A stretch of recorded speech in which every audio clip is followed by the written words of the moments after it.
புராணத்தில் சார் சனீஸ்வரன் வந்து அங்கே தவம் இருக்கார் சார். ஹோமம் வளர்த்து தவம் இருக்கார் சார். ஹோமம் எரிஞ்சிக்கிட்டு இருக்கு சார். தவம் இருந்துக்கிட்டு இருக்கார் சார். அக்னியில் தோன்றார் சார் சிவன். என்ன வேணும்னு கேட்குறார். மெல்ல கண் விழிச்சு பார்த்தா சிவன்.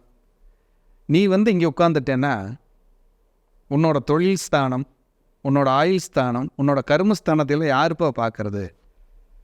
சரி, நான் யாருங்கன்னு கேட்குறாரு சிவன்கிட்ட. நீ சனீஸ்வரன். சரி, எனக்கு என்னங்க தொழில்? தண்டனை கொடுக்குறவன், நேர்மையாக இருக்கிறவன், நியாயமாக இருக்கிறவன், நீ கரெக்டாக இருக்கிறவன், இதுதானே என் நேச்சரு. ஆமாம். அப்புறம் ஏன் என்னை கண்டா எல்லாம் பயப்படுறாங்க? அப்போ தப்பு செய்கிறவன் நல்லவன், தப்புக்கு தண்டனை கொடுக்குற நான் கெட்டவனா? இல்லை, நீ நல்லவன் தான்.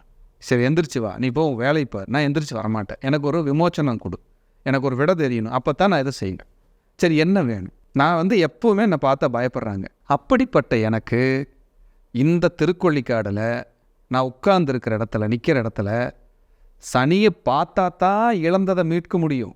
சனியை பார்த்தா தான் புகழோட வாழ்வாங்கிற சூழ்நிலை எனக்கு இங்கே வேணும்ட்டார்.